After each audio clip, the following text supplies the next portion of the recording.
أيها السادات والسادة، أهلا بكم. هو الموعد معكم يتجدد ونحن معكم في تمام الخامسة، ونتناول مع حضراتكم الحديث عن الأخبار الخفيفة والطريفة والظريفة. وإحنا معاكم النهاردة 11 من نوفمبر 2023، وفيها نقول إحنا معانا النهاردة أخبار من تقريبا كل الوزارات، أحداث كثيرة، شأن عربي، شأن إفريقي، شأن دولي، وفيها الآتي. أولا، السيد بدر عبد العاطي، السيد وزير الخارجية المصري وزير الخارجية والهجرة، يتوجه إلى السودان ورايح بورسودان عشان المباحثات الثنائية. وبنقول دوما إن العلاقة التاريخية بين مصر والسودان كانت وستظل إن شاء الله.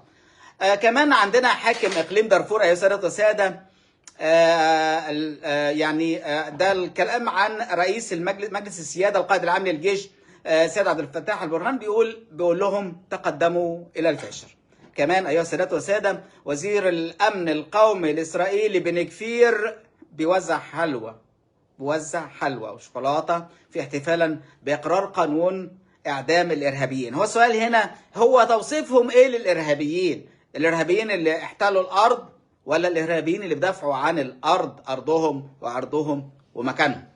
كمان أيها السادات والسادة، عندنا السيد أحمد الشرع. السيد أحمد الشرع تحديدا كوزير كرئيس لسوريا عليه كم علامة استفهام في زيارته لأمريكا، وبخاصة أن الزيارة اللي تمت ودخول البيت الأبيض من الأبواب الخلفية، ودي ما بتحصلش أصلا مع رؤساء ولا زائري أو مرتدي البيت الأبيض.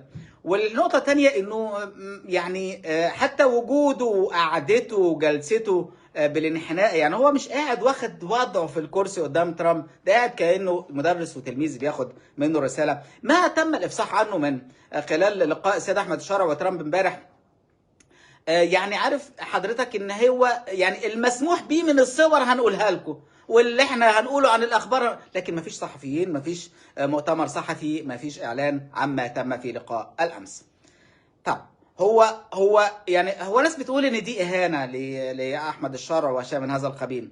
طيب هو ممكن حد في حضراتكم يكتب لنا في التعليقات رؤيته اللي تم ده وايه اللي حصل فيه، لكن خلينا نكمل مع السيد احمد الشرع وهنقول الاتي. احمد الشرع السيد الرئيس السوري امبارح بيقول انا ماليش علاقه ب 11 سبتمبر، وانا حزين على كل واحد مات فيها.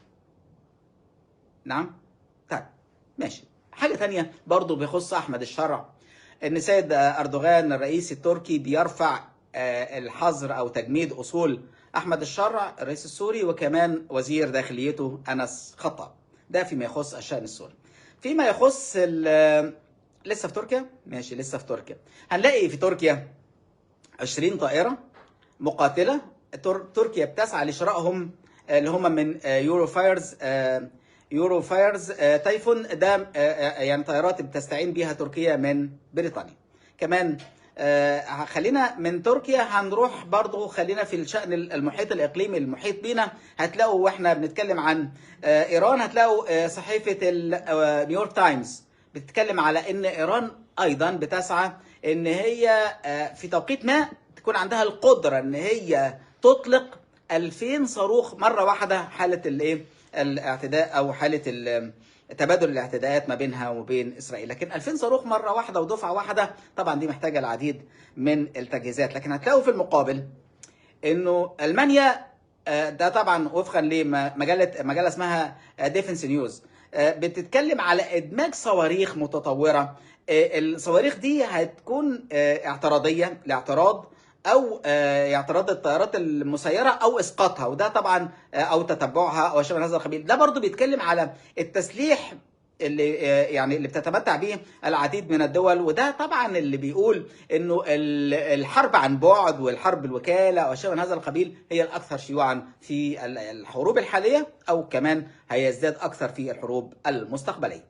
يا سادة والساده، ناخد شويه اخبار محليه. نقول الاتي.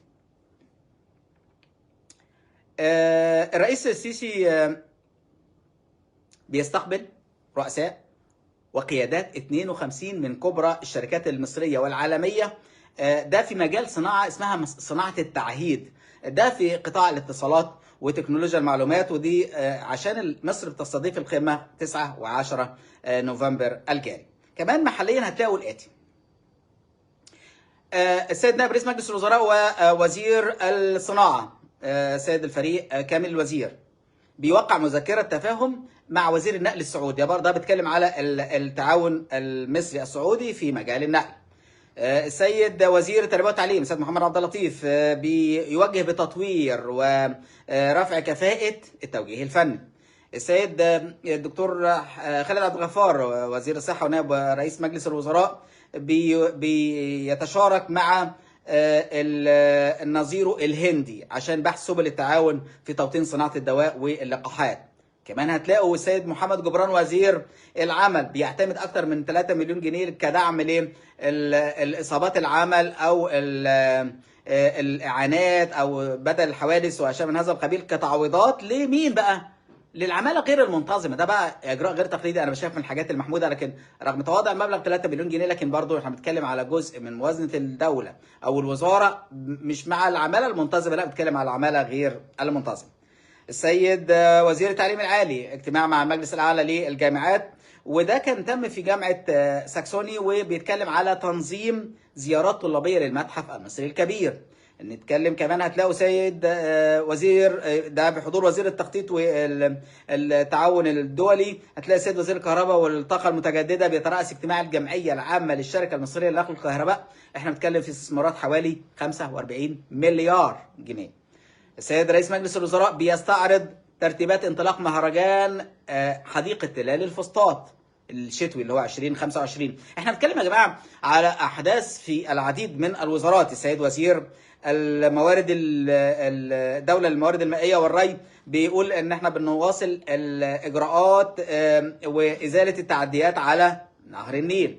السيد وزير قطاع الاعمال بيتكلم على كمان تحالف بين شركتين، شركه فينجن انرجي وبنش مارك باور انترناشونال، وده بيتكلم على مستجدات مشروع الامونيا الخضراء، وكمان نتكلم على تطوير صناعه الاسمده.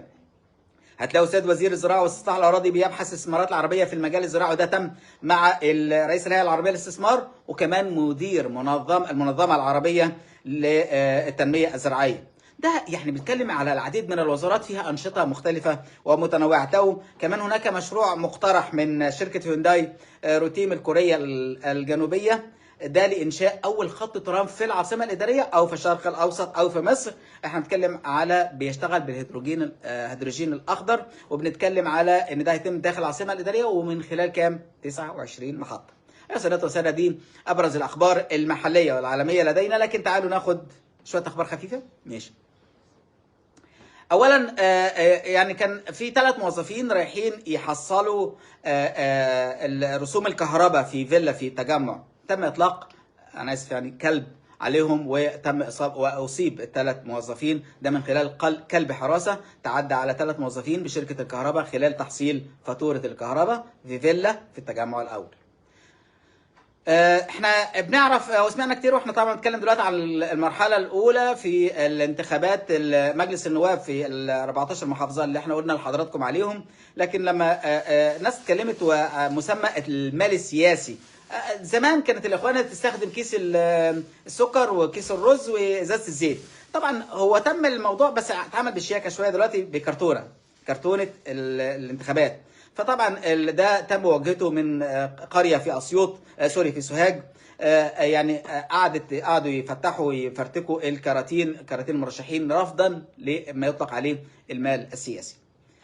كمان مصر يا سادة السادة بتستعد لكشف تاريخي سيذهل العالم. هم حسب الاخبار الوارده لدينا بتكلم على كشف اثري كبير داخل هرم خوفو، وان شاء الله من المتوقع ان يبهر العالم فيما هو قادم من الايام. يا سادة والسادة، الاخبار الوارده لدينا ايضا بتتكلم على حبس 2 من رجال الاعمال السوريين اللي هم بيتاجروا بالعمله او بيتاجروا تحديدا في مخصصين للدولارات فقط، وده في محافظه الجيزه. كمان أيها السادة والسادة، هناك برنامج أطلقته الحكومة، وده طبعا كانت توجيهات من السيد الرئيس، اللي هو برنامج سفراء الذكاء الاصطناعي. تم تدريب كام بقى؟ تم تدريب 5005